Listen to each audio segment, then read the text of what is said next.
50ဇက်ပါတယ်ဖျားအလောင်းမိသားစုတို့ရဲ့ဒီတောကထိမ့်သိမ့်ပုံလေးကိုကြည့်မယ်ဆိုလို့ရှိရင်သူတို့ဟာတော့သွားပြီးတော့လက်ထွန်ကြတယ်တားဖတ်လျောက်လက်ထွန်တယ်လက်ထွန်တဲ့အခါမှာသားကလေးကိုမွေရကိုက်လိုက်တာတော့ထဲမှာတွေ့တဲ့မွေရကိုက်ခံရတဲ့အခါစိတ်တွေမှုန်းပြီးတော့ဒီတရားမှုဖြစ်သွားပြီသိဆုံးသွားတယ်ဆိုတော့စိတ်တက်ပြီးရင်ကြောက်ကတ်တို့ဘာတော့အလုံးမလုံးနိုင်တော့လူဟာသိဆုံးသွားတာပဲဖြစ်တယ်အဲ့လိုသိဆုံးသွားတဲ့အခါအဖေလုံးတဲ့ပုဂ္ဂိုလ်ဟာထွန်ရင်ရရင်သိတော့သူတို့အိမ်ကိုလူတယောက်လူချုံနဲ့သတင်းပို့လိုက်တယ်ဒီနေ့ထမင်းတယောက်စာပဲပို့လိုက်လို့ဘာရညာတွေမပြောဘူးတယောက်စာပဲပို့တော့သွားတာ2ယောက်ကိုတယောက်စာပဲပို့တော့ဆိုဟိုအိမ်ကနေပြီးတော့ထမင်းချက်တဲ့အမျိုးသမီးကအိတ်ရှင်မကတယောက်စာဆိုသူခေါင်းထဲမှာတယောက်ကပဲသွားလို့လို့ဒီလိုထီအောင်မတွေးတော့ရင်တယောက်မရှိတော့ဘူးလို့တွေးလိုက်ပြီ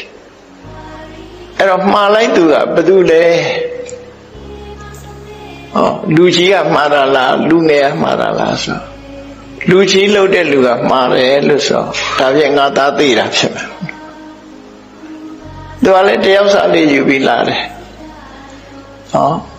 ဆိုရင်တော့ကမဖြစ်ကြဘူးပြပြ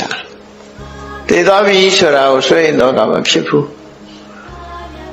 ထမင်းမွဲတယောက်စာပဲယူလာပြီးတော့အဲ့ဒီတော့မှပဲမိသကြိုလိုက်ကြတယ်ပေါ့ဒီကလေးကိုအဲ့ဒီမိသကြိုလိုက်တဲ့အခါမှာဘာဖြစ်လို့တောကမဖြစ်တာလဲလို့မေးတဲ့အခါမှာသူတို့အဖြေလေးကရှင်းရှင်းလေးပဲသူတို့ဟာဝိပဿနာတရားအထုတ်ထားလို့တောကထိနိုင်တာမဟုတ်ဘူးဘာပြောလို့ဆိုတဲ့အခါမှာသူအားတဲ့ငါတို့အိမ်ကိုလာတာငါတို့ကလာပါလို့ခေါ်လို့လာတာမဟုတ်ဘူးတဲ့သူလာတာအခုပြန်တော့ငါတို့ကပြန်တော့လို့ပြောလိုက်တာမဟုတ်ဘူးသူပြန်သွားတာတဲ့လာတော့ကလည်းသူ့ဘာသာသူတယောက်တည်းလာတယ်ပြန်တော့လည်းသူကသူသွားတယ်သူလန်းသွားတာဘာသူလန်းသူသွားတာဘာငိုစရာရှိလဲလောကသဘာဝကိုသူတို့စဉ်းစားအဲ့ဒီစဉ်းစားတာနဲ့တောကကိုထိနေအမှန်မြင်ခြင်းဟာတောကဒီစိတ်တောကကိုထိနေအဲ့ဒါလို့မဟုတ်ဘဲနဲ့ဘာကြောင့်လူတွေကငိုကြတော့ဆိုငါသားလေးဖြစ်မှဖြစ်ရလေဆိုပို့မှုပြီးအဲ့ကြဖြစ်မှဖြစ်ရလေငါသားမှဖြစ်ရတယ်ကြံတဲ့လူတွေဘာလို့မဖြစ်တာတော့ဘေးလေကြည့်လိုက်သေးတယ်သူငါတို့အိမ်မှာဘာလို့ဖြစ်ရတာသူတို့အိမ်ရောမဖြစ်ဘူးလားအဖော်ရှာတာအဲ့ဒါလူတော်ဘာကိုပြောပြတာပါနော်အဲ့ဒါလို့သူများထီအောင်လိုက်အဖော်ရှာတယ်ကိုယ့်ရင်ထဲမှာဖြစ်တဲ့တောက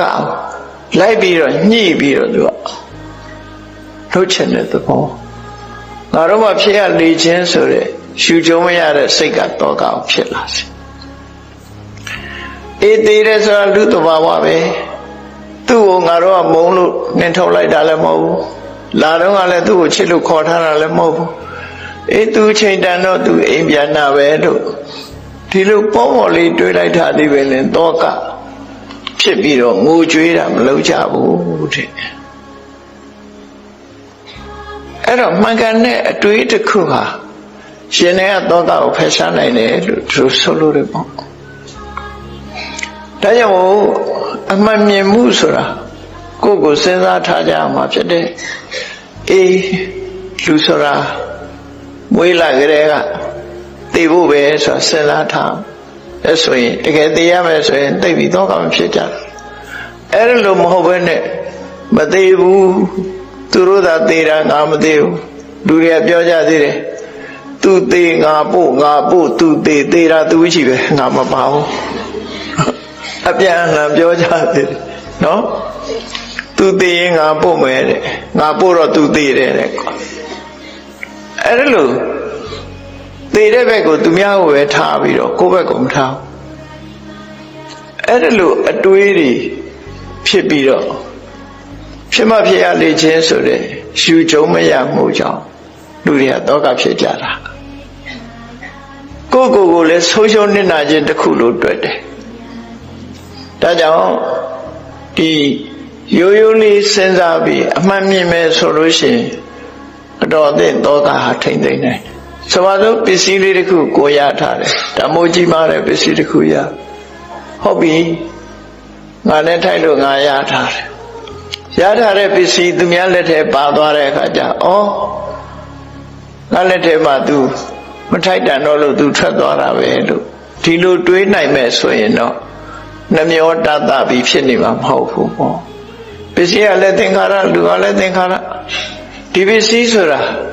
လက်တင်ရသွားနေမှာပဲလူကတော့လည်းပစ္စည်းကိုထားခဲ့ရမယ်ပစ္စည်းကတော့လည်းလူကိုထားပြီးသွားမှာပဲပစ္စည်းနဲ့လူနဲ့ပစ္စည်းဆိုတာဘယ်တော့မှသာဝရတွဲနေတဲ့အရာမဟုတ်ဘူးလို့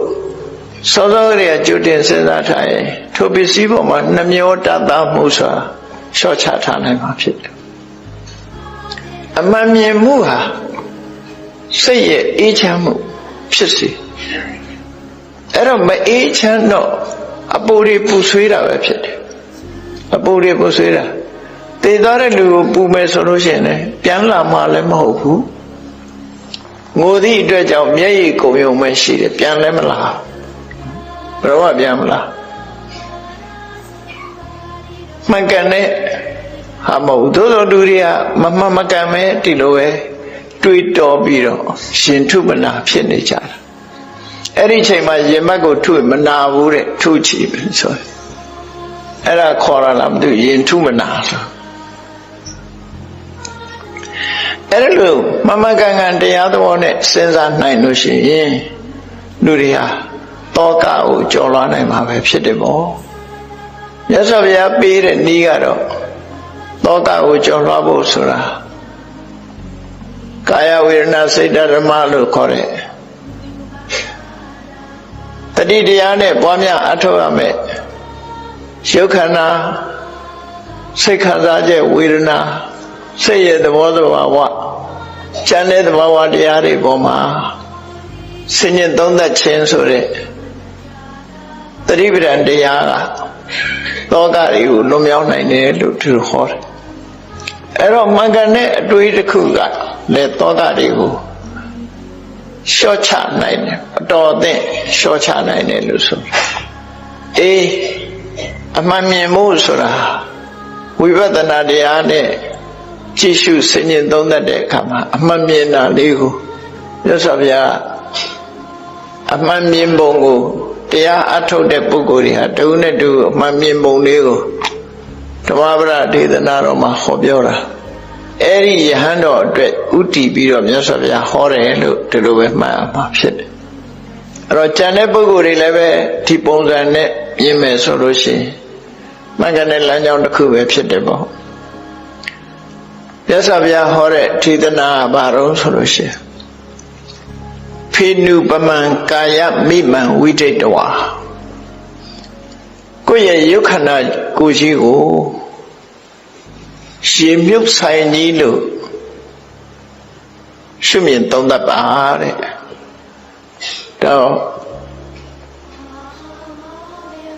ကုန်းခေါင်ခေါင်မှာနေတဲ့လူတွေကရေမြုပ်ကိုတွေ့ချင်မှတွေ့ကြမှာသူတို့တွေ့ရင်ဆိုင်ထဲကနေ form ဆိုရေမြုပ်ကြီးတွေတွေ့ကောင်းတွေ့တယ်မြစ်ချောင်းအင်းအိုင်နာနေတဲ့ပုဂ္ဂိုလ်တွေကြတော့မိုးရသည့်ကာလမှာရှည်တိုးတဲ့အခါရေမြုပ်ဆိုင်ကြီးတွေမျောလာတတ်တယ်ရေမြုပ်ဆိုတာရေတွေကတကယ်ကိုအမြုပ်တွေဖြစ်ပြီးတော့ဖောင်ဖွဲ့ပြီးတော့မျောလာတဲ့ရေမြုပ်ဆိုင်ကြီးတွေရှိတယ်နော်။ကန်ကြည့်လိုက်လို့ရှိရင်ဘာမှမရှိဘူးရေမြုပ်ဆိုင်ကြီးတွေကအေယဝတီမြေကျောင်းမှာမျောလာတတ်တယ်တခါတည်းအဲ့ဒီဖေနဆိုတဲ့ပါဠိစကားကအင်္ဂလိပ် form ဆိုတဲ့ရေမြုပ်ပဲနော်အဲ့ဒီပုံစံနဲ့ခါစရေမြုပ်ဆိုတာအနှစ်သာရမရှိတဲ့ဖော်ရုံးကြီးလိုဟာမျိုးကြီးတယ်အဲ့တော့ယုတ်ခန္ဓာကိုယ်ဟာရေမြုပ်ဆိုင်ကြီးလိုပဲလို့ခန္ဓာကိုယ်ကိုရှုမြင်သုံးသပ်တတ်ရမယ်ဒီလိုသုံးသပ်တာမှန်ကန်တယ်တဲ့ မရိစိဓမ္မအဘိတံဗုဒ္ဓတော်ဒါတွေမကဘူးခန္ဓာကိုယ်ကြီးရဲ့သဘောသဘာဝဟာတဲ့အထင်နဲ့အမြင်မမှန်ကန်သည့်အတွက်ကြောင့်တန်လျက်နဲ့တူညီတဲ့သဘောရှိတယ်လို့လဲသိရှိနားလည်ရမှာဖြစ်တယ်အဲ့တော့ဒီနေရာမှာတန်လျက်ဆိုတာသိချလာတော့မသိဘူးเนาะတန်လျက်အကြောင်းပြောရင်တန်လျက်ဆိုတာလျှက်စိတ်ကိုပြောတာမဟုတ်ဘူးเนาะတန်လျက်ရဲ့သဘောကဘယ်လိုဟာတော့ဆိုရင်ရေကန်းဆက်တို့သို့မဟုတ်နွေရာသီမြေကြီးကိုရေဘူးနေဘူးတွေဟတ်တဲ့အခါမှာအဝေးကနေကြည့်ရင်လှလှလှလှနဲ့လေလှိုင်းလေးတွေလို့ဖြစ်နေလှိုင်းလေးတွေလို့ထင်ရတယ်ရေကန်းဆက်တွေတို့သို့မဟုတ်သဲတောင်ပြင်တို့လိုတောင်ပြင်နေရေနဲ့အလှမ်းဝေးတဲ့နေရာကုန်းပြင်နေပေါ်မှာကြည့်လိုက်မယ်ဆိုလို့ရှိရင်တန်လျက်ကရေးနဲ့ရေပြင်မှာလှိုင်းကြရကလေးတွေထားနေသလိုအဲ့ဒီအသွင်ကိုဆောင်းနေပေါ့ဝဲနေကြည့်ရင်ရေလို့ထင်ရလောက်တယ်အဲ့ဒါကိုတန်လျက်လို့ခေါ်တယ်တန်လျက်ကိုရေထင်လို့ရွှေသမင်းအလိုက်မှားတယ်ဆိုတဲ့ဗမာစကားရှိတယ်နော်အဝဲနေကြည့်ရင်တကယ်ကိုရေပြင်ကြီးလို့မြင်ရလောက်အောင် illusion ဖြစ်သွားတယ်သူရဲ့အထင်အမြင်တွေဟာလွဲမှားသွားတယ်အဝေးကနေကြည့်လိုက်တကယ်ကတော့မြေကြီးပေါ်မှာအပူလေးတွေရှိန်လေးတွေဟပ်နေတဲ့အခါမှာအပူရှိန်နဲ့အခိုးအငွေ့လေးတွေကနေပေါင်းစပ်ပြီးတော့လှနဲ့လှုပ်ခတ်နေတဲ့အရာလေးများသာဖြစ်တယ်အနာရရောက်သွားရင်ဘာမှမရှိဘူးနော်ဝေးကနေကြည့်ရင်လှုပ်ခတ်နေတယ်အဲ့ဒါကိုတန်လျက်လို့ခေါ်တယ်အဲ့ဒီခန္ဓာကိုယ်ကြီးကိုလည်းပဲတန်လျက်အသွင်ဆောင်းနေတယ်ဆိုတာကိုလည်းရှုမြင်သုံးသပ်ရမယ်တဲ့စိတဝါနမရတ္တပဖောပကာနိအဲ့ဒီလိုခန္ဓာကိုယ်နဲ့ပတ်သက်ပြီးတော့ဘာမှအနှစ်မရှိတဲ့ရေမြုပ်ကြီးနဲ့တူတယ်တန်လျက်အသွင်လို့ဘာမှမှန်ကန်တဲ့အရာမဟုတ်ဘူးအထင်နဲ့အမြင်ပါစင်အောင်လွဲနေတဲ့အရာများသာဖြစ်တယ်လို့ဒီလိုရှုမြင်သုံးသပ်တာနဲ့တပြိုင်နက်ကိလေသာတွေရဲ့ကိလေသာတွေလွှမ်းမိုးထားတဲ့တဏှာဝှဆိုးကိုဖယ်ရှားပစ်ပြီးအတ္တတနာမစ္ဆုရာသတ္တကိစေသိမင်းမမြင်တဲ့နေရာကိုရောက်သွားနိုင်ပါတယ်လို့ဒါမြတ်စွာဘုရားဟောလို့တဲ့အဓိပ္ပာယ်ပဲနော်ဆိုလိုတာကကိုယ့်ရဲ့ခန္ဓာကိုယ်ကိုဘာမှအနှစ်သာရမရှိတဲ့အရာအမှန်ကန်မဟုတ်တဲ့အရာလို့ရှုမြင်နိုင်ပြီဆိုလို့ရှိရင်တဲ့ရှင်တွေကတွေ့တာမှုတွေမုန်းလိမှုတွေဖယ်လိုက်ပြနိုင်တယ်ဖယ်လိုက်လို့ရှိရင်မင်းဟာသိခြင်းတရားရဲ့သိမင်းရဲ့မမြင်ကွယ်ရာစိတ်ဉာဏ်ရာအရောက်ကိုရောက်သွားနိုင်တယ်နှုတ်ဆိုရင်သိမင်းကမင်းကိုဖမ်းနေဥမှာပဲလို့ဆိုလို့တယ်နော်သိမင်းဆိုတော့သိမင်းဆိုတဲ့အကောင်ကဘယ်လာတာတုံးလို့လဲစဉ်းစားမနေနဲ့ဘယ်ရတာတုံးလို့ဆိုတာအဲ့တော့ကလေးတွေနားလည်အောင်ပြောမင်းသိမင်းမြင်ဘူးလားဆိုမမြင်ဘူးတဲ့မမြင်ဘူးရင်မှန်လေးထောင်ပြီးတော့ကြည့်လိုက်လို့တချို့သိမင်းကတဏ္ဍခါပကွဲကြားနဲ့တချို့ကလည်းအဲ့ဒါမိတ်ကပ်တွေလိမ့်ထားတယ်သိမင်းဆိုတာတခြားသွားမရှာနဲ့ကိုယ်တိုင်ကိုယ်ရုပ်ခန္ဓာကိုယ်ကြီးကသိမင်းကြီးလို့သူတို့တင်စားပြီးပြောတာနော်ဆိုလိုတာ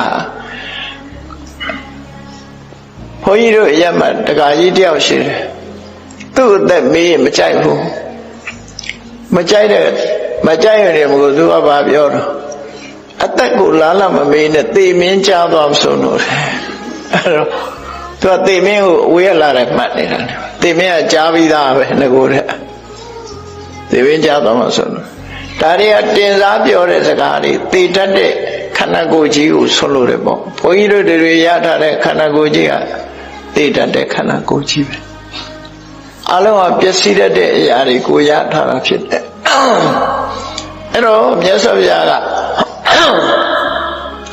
အကျိုးတရားကဘာလို့ဆိုအဋ္ဌတနာမစ္ဆုရာသတ္တကိစေသိမင်းရဲ့မမြင်ရာကိုရောက်တယ်ဆိုတာနိဗ္ဗာန်ရောက်တယ်ကိုပြောတာနော် နိဗ္ဗာန်မှာခန္ဓာမရှိတော့ဘူးရှုခန္ဓာနာခန္ဓာတွေအကုန်လုံးချုပ်ငြိမ်းသွားတဲ့နေရာကိုရောက်သွားတာကိုပဲသိမင်းရဲ့မမြင်ွယ်ရရောက်တယ်လို့ဒီလိုဆိုလိုတယ်ပေါ့ရှုနာခန္ဓာရှိနေသေးရင်သိခြင်းတရားရှိအောင်ပါပဲတဲ့ဒါဖြင့်